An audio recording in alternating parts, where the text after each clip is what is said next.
It's a really small percentage of men that have a six pack. And that's because it's really freaking hard. Like, I guess you could get one of those weird surgeries, but everybody, you can tell it's not the same. And so for us, it's a matter of recognizing that it's hard, normalizing that it's hard, and doing the work. And this is not a Meskula thing. This is bigger than Meskula. This is a little bit of life and really in your business. My name is Barry Jenkins, and I'm a best-selling author. My book, Too Nice for Sales, has remained a bestseller for 3 years. And I am a team leader and a coach. And the team at Meskula has asked me to spend some time with you guys every week to dive into your business.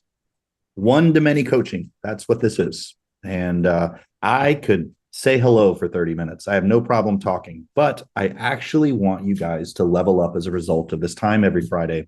So what I need you to do is I need you to assess your business. If you're not doing that before we jump on these calls, I want you to start. Where are your business needs? How can you grow? Where are you lacking? What could you be doing better? For example, if you don't have anything under contract right now or next month or the month after, that's a problem. And that would be something that I would ask me about, right? So this is your time. And I want to start by allowing you the space to do that. If no one has anything, I have a nugget that I'm excited about, and I'll still try to share it. But who wants to go first? All right. So, hey, Mitch, how's it going, buddy? You're good. Can you hear me? I can hear you perfect. Yep. Well, it's always good to be here, Barry. But the one thing I told you, I got your book and read it. And the thing I've picked up over the last couple of weeks that you've been talking to us is it's okay to be uncomfortable. For some reason, that really hit home with me about it's okay to be uncomfortable. And now I have a mindset of if I'm not uncomfortable, I'm probably not doing it right. Mm-hmm. Man, dude, if you were going to get a lesson from me, I'm really excited that that's it. I'm not kidding. That is absolutely it. And I mean, you say it here, you say it in your book, you say it. And I just can't thank you enough for that part, because in all the years I've been doing this, I've never heard that it's okay. I've always heard just go call. Okay, got it. Coming from the broker who stopped selling 10 years ago. Yeah, I mean, just recent, I would say, it's 2 years ago now. It hit me that so I was working out at a gym. I'm no longer a part of this gym, but it was a gym for big bodybuilders. And I had just started lifting weights. And I was with two of my friends that were bodybuilders, and their biceps made my head look small. And I remember working out with them, and I always avoided muscle failure because it was failure. I was supposed to move the weight 8 times. And on rep 6, it started to get really difficult. By the time I got to 7, I needed help. And I remember 2 things happening. 1, me apologizing. And 2, them cheering me on and giving me a high five. So literally, they're like, dude, that was awesome. And they're giving me, and I'm like, oh yeah, sorry, man. I just couldn't finish. And they were like, what, did you just apologize? I was like, yeah, because, I'm supposed to do 8. I could only do 7, 6.5, 7. Like, sorry about that.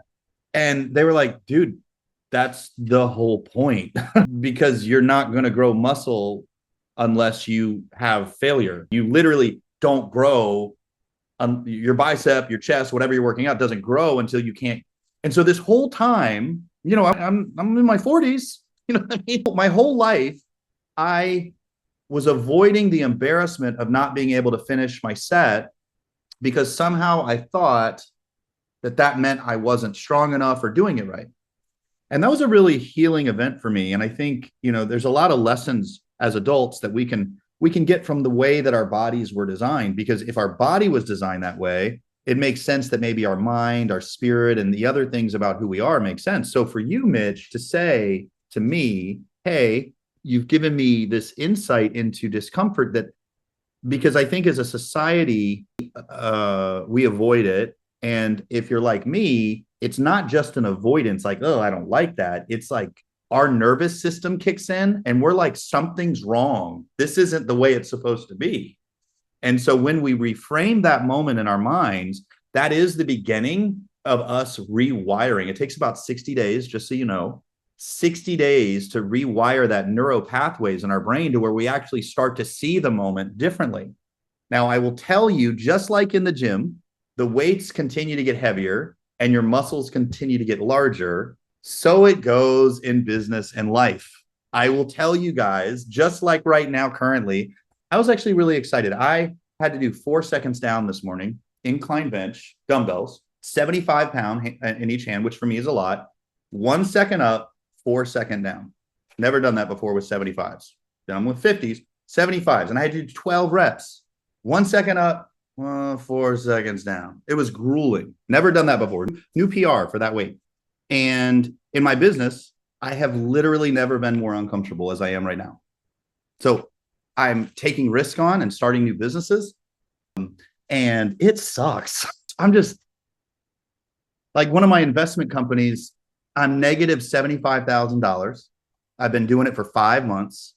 And just last week, I got 3 under contract that I'll make well more. Like but it took me 6 months of being like, did I miss? Did I do it right?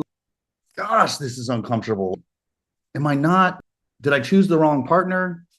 Did we choose the wrong market? Should I be paying attention? All the things we do, right? Just like you. Am I wasting money on the leads right now? Should I even be in real estate anymore? All the questions. And it's because we're uncomfortable.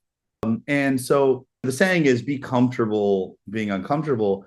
I think for me, I just remind myself, like, I'm never comfortable at the gym. My face turns bright red. I'm holding my breath. I'm like, okay, all right, here we go. And I have to say to myself, I can do it. I can do it. I can do it. I can do it. Because it's 4 seconds down with heavy weight is not easy. It's not trivial, but I like muscles. And so I got to do it. Right. And so anyway, for you, Mitch, this pathway, I just want to celebrate because this is the pathway of success. This is what it feels like. It sucks, doesn't it? It does. It kind of sucks. Like, it's like, because you never get to that place. And that I always wondered why people that stay in their business and they're like way more successful than you. Think about someone you know that's really in your mind is really successful that you know personally. If they're an entrepreneur, I think if you're a senior level executive at a company, I think it's subtly different. But if you're an entrepreneur, you're really successful, you watch and they don't lose that like edge. You might say, dude, that's a really nice car. Or I can't believe you went there and you bought that. And they're like, man, yeah, I don't know. Yeah. All right. Let me call you back.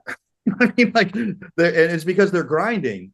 And so I think we have to normalize that in our own lives. It's just not sexy. It just doesn't. So such a huge lesson. You made my day, Mitch. Thank you for sharing that. Well, thank you. And I agree with everything you say. I go to the gym too. I feel the exact same way. Yeah. Let me just say one other thing. How I overcame the thing in the gym was I have read somewhere that when you go to failure, you have 40% left somewhere. And I kind of used that. And then I started feeling uncomfortable here. I think I still have 40%. I mean, I can make another call and another call and another call when normally I would stop and say, hey, this isn't working. So absolutely. No, I agree. It's a real pleasure. I'm going to keep you informed over the weeks how this goes because it's I'm kind excited. of exciting to me, really. Yeah, no, it is. It is. That's a growth mindset, Mitch. Congratulations. Yes, Buck, sir. I see that you unmuted. Did you have a comment or a question?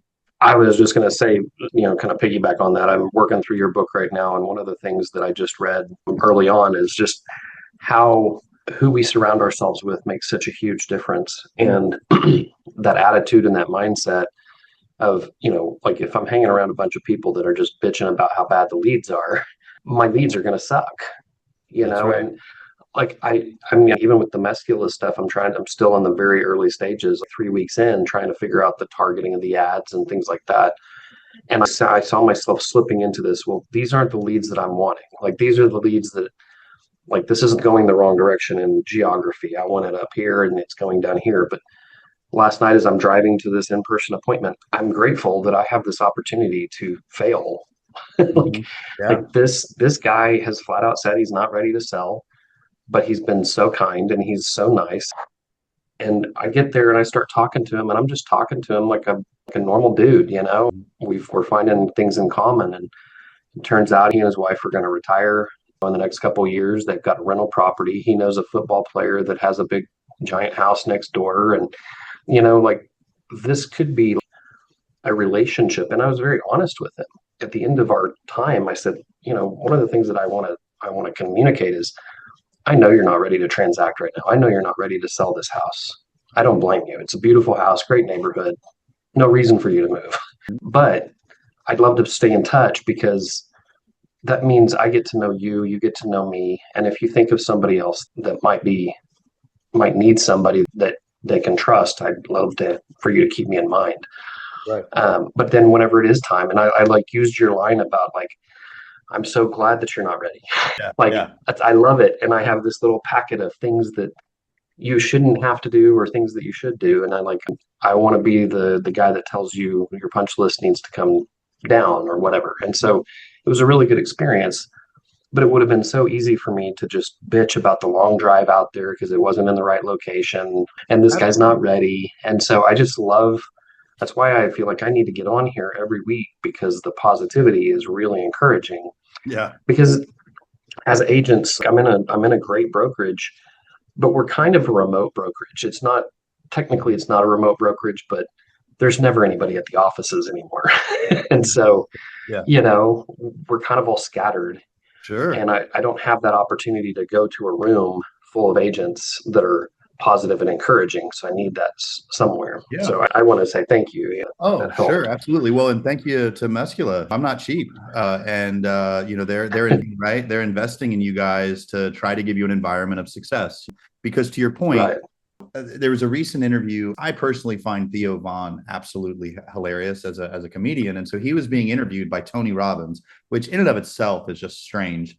But Tony Robbins, in the clip, Tony Robbins asks Theo to all right, tell me all the blue things you see in the room. So, and I'm messing up the colors because I don't remember that part.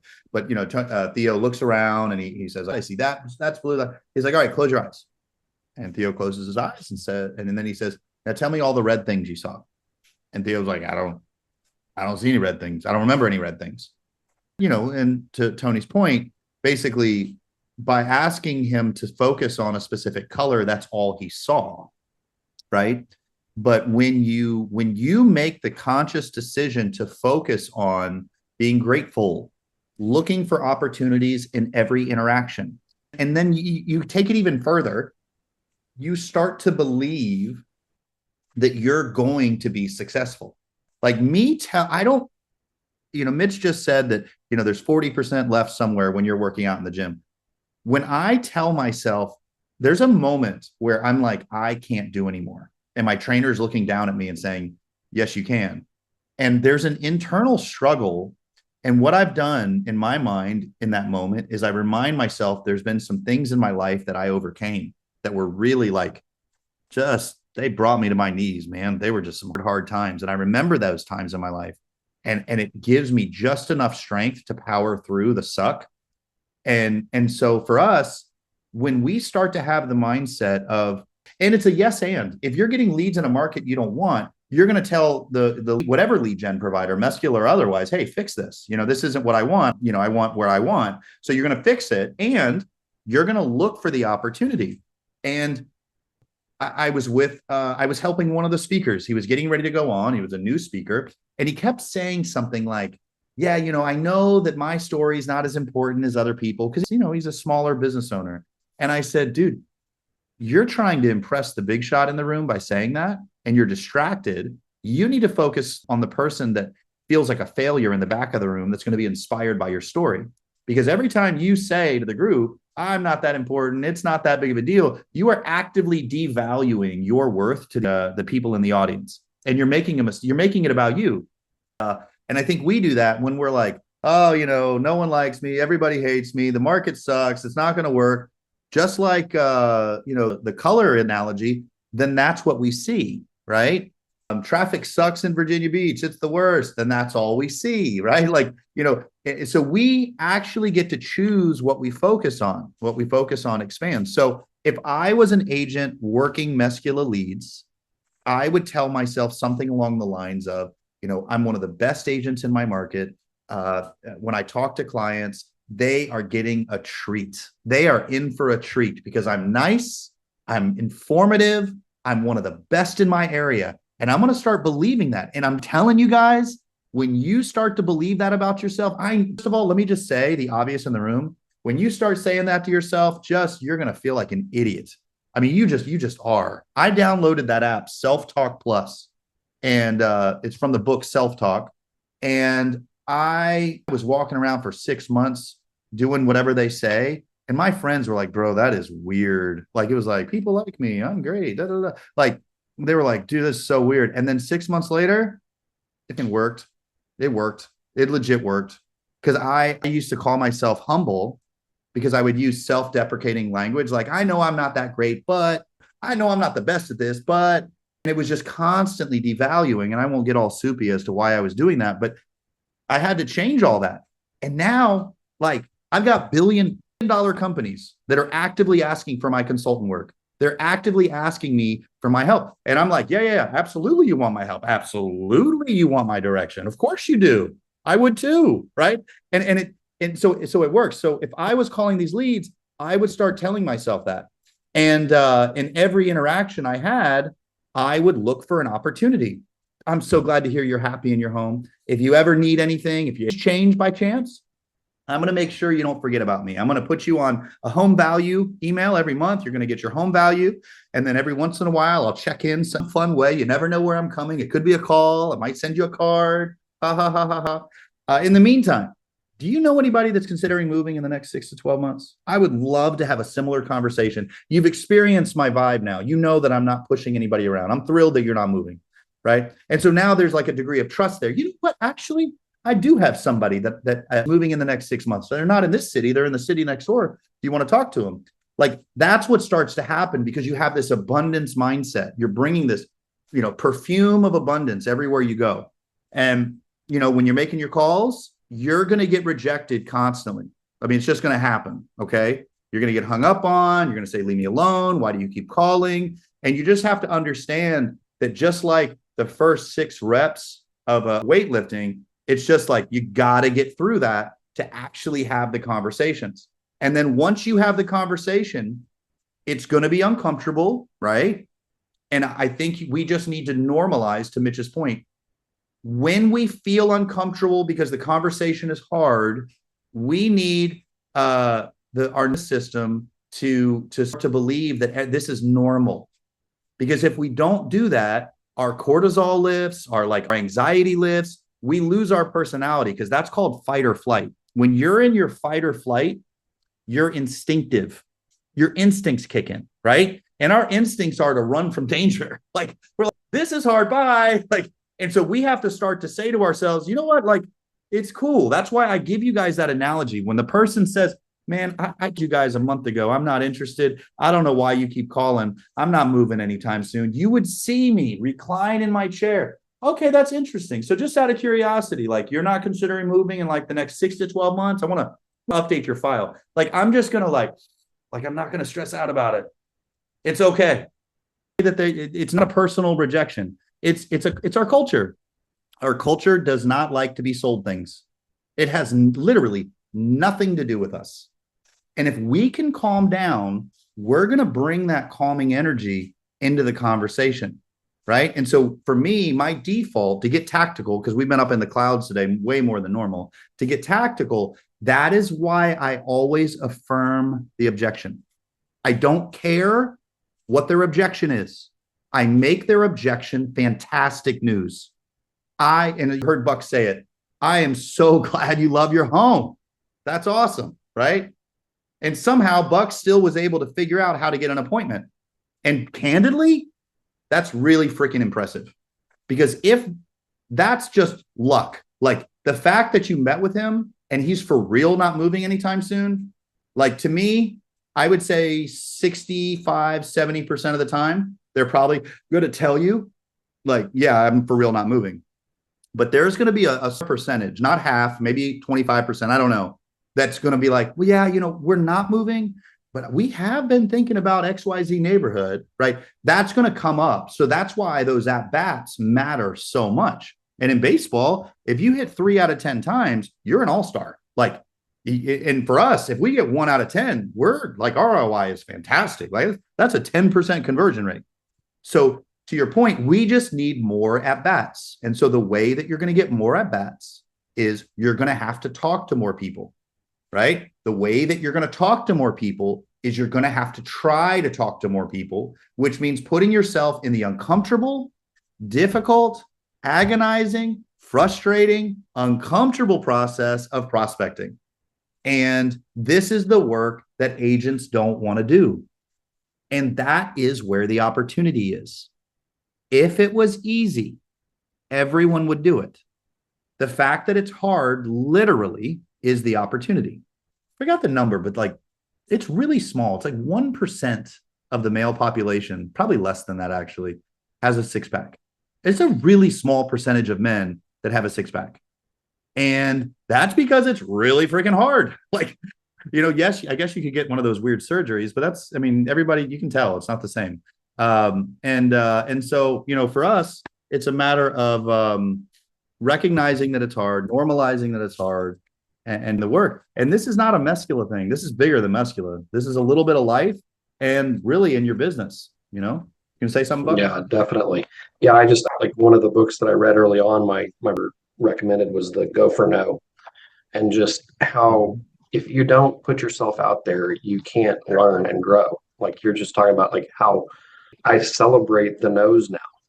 Mhm. Like that when I first Yeah. started doing this, I was calling expireds and I was just getting so discouraged because everyone was hanging up on me and Mhm. saying, to back off or no, and they're not moving, they're whatever. And I'm just like, I was so discouraged. And he had me read that book.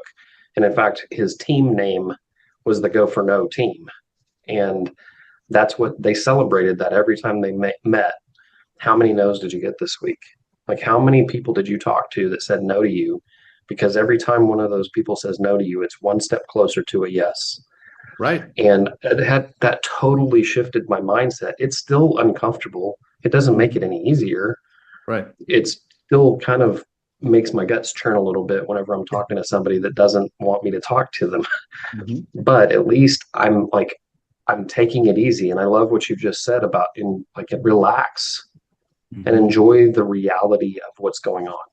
Even if Absolutely. that reality doesn't favor what I want, enjoy it and be That's right. okay with it. And I think just And- I'm really excited to get on the phone again now yeah. because I want to enjoy the reality, like to relax and enjoy this. Absolutely. And be present, right? So when it happens, occasionally take an inventory. Like my therapist, I'm not encouraging you guys to do this. She made me download this app that every day forces me to figure out how I feel. And as a guy, like not super intuitive to figure out how I feel, and they use these wheels where it's like, okay, which one? And then after you pick one, then it goes to another four. And then after you pick one of the four, it goes to eight. And like it's actually really annoying. And but what it taught me how to do, and I'm teaching my kids to do, is to identify that feeling. And so what happens if you're just doing it and you start to get anxious, but you're not sure about what feeling, we start to get in our heads. And it's like, why do I feel nervous right now? Because that call sucked. That guy was mean. Okay. I should feel disrupted by the guy yelling at me. It should enjoy it. And to your point, like this is another step. I'm not going to internalize what he's saying. And know some of you might be listening to this and you're like, oh my gosh, I did not sign up for Meskula therapy today. Like I got it. I know, but I need you to know that to me, this is like that X factor between the super producer and the average producer. The average producer might just have a good personality. People just like them, you know? And looks like my battery's low. So hold on a second. And for you to outpace everybody else, you're going to have to figure out how to do it in a way that prevents you from falling behind. So affirming the objection, massively important, right? Asking questions about their future, to me, are the most conversational and effortless way of getting the person to talk about their plans. So totally understand. Yeah, you're not ready to move. That's great. I'm so glad you love where you live. The way that I like to do that is I ask, are you open to moving in the next 6 to 12 months? And so I think that, I think for you guys, it's getting in, talking high level, And then as they're starting to share their story, this is so important, okay? Because I want to give everybody tactical advice before they get off the call. It's really important that you find a way to insert yourself with value in their story. So when they're sharing with you anything about, yes, I want to move in another year, but insert issue, insert topic, insert problem, whatever, that's the moment that you get to inject yourself into their journey and to become valuable. Bonus points if you can figure out how to do it and show up, right? So for example, well, we need to get our backyard finished up, and we're looking for a lawn care company. My brother-in-law actually owns one, and as a habit, I can have him come give you an estimate, but anytime I have a new client relationship, such as yourself, I always like to show up when the vendor shows up just to make sure everything goes smoothly. Let me see if I can get them to come tomorrow at 3. Does that time work for you? Great. Hey, brother-in-law, can you come tomorrow at 3 to give a bid? Great. You meet, you are already operating as the advisor for them, and it's a freaking lawn care appointment. Now, why are you doing that? Well, you're going to build rapport. Hey, John, actually, while I'm here, I'm sure your home isn't ready to sell anytime soon. I'd love to do a quick walkthrough. Make sure you don't end up fixing a bunch of stuff that, don't get you an ROI. That's a big problem. Do you mind if I do a quick walkthrough? Right. So you're like, right. But you need to hear enough about their story to figure out how you can add value. And you're not always going to be able to do it. Right. But what I am actively teaching you guys how to do, agents crush it at the bottom of the funnel. When the lead tells us exactly what they want and when they want it, we light up like a Christmas tree. We are thrilled. You want to move in 90 days? Great. When can I come over? How about Saturday at 2? We get off and we're like, oh, Meskula is amazing, guys. We're all, like, that's called luck, guys. That's called luck. Okay. That's luck. Right. And you know what? I'm happy for you when you get that lead too. But what would be great is if you can figure out how to convert the massive amount of homeowners that don't yet know what they want. And that is my direct value proposition to you. Literally, that's why Meskula has me on with you. That's what my book is about. It's about converting that middle of the funnel and top of funnel, it just takes a little bit longer, the people that lack certainty and they don't even know enough about the home selling process to ask for your help. So again, just like I talk about in the book, there's leadership, conventional leadership, which is where I'm standing at the top of the mountain and I'm yelling down, you guys come on up here whenever you're ready. You come up the mountain and I'll help you, right? That's the agent that yells down to the that says, I'm not ready. And we say, I'll shoot you an email. You call me whenever you're ready. That's what most agents do in our markets across the country and in Canada. They're waiting for the consumer to have enough clarity and figure it all out to walk to the top of the mountain. Your value proposition is very small when you function that way. But when you see them at the bottom of the mountain and you're at the top, if you actively go down to where they are, I'm so glad you're not ready. Where, oh, you need a lawn quote or you need whatever. And you come alongside them, you put your arms around them, you walk up the mountain with them, right? You start the journey. That's called servant leadership. Okay. When you have a servant leadership mindset, you are going to convert middle and top of funnels at leads at scale. And what happens is you are that unique agent that has figured out how to convert the consumer that is not looking for a realtor yet or a real estate agent yet. And the way that I built my business is kind of like everybody's at the bottom of the basin of the mountain fishing at the same pond, right? I'm at the top of the mountain. I'm all by myself. There's nobody up here. Like, there's lots of fish. Nobody wants them yet. They're waiting for them to swim downstream and figure out what they want. I don't want to pay that much attention. I really don't. So if I could figure out how to systematically create an entire sales organization around the concept of fishing where no one else is fishing, or fishing where nobody else knows what the bait is, right? Could that scale? So my cost per opportunity significantly decreases because the fish at the bottom of the mountain are way more expensive.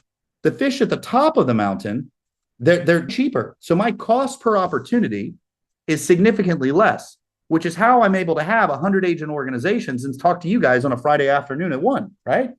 So there's secret sauce here that I'm giving you guys. I hope that you execute on it. Focus on that mindset stuff. Yes, it feels weird. Do it anyway. All right. Okay. Have a fantastic weekend, everybody.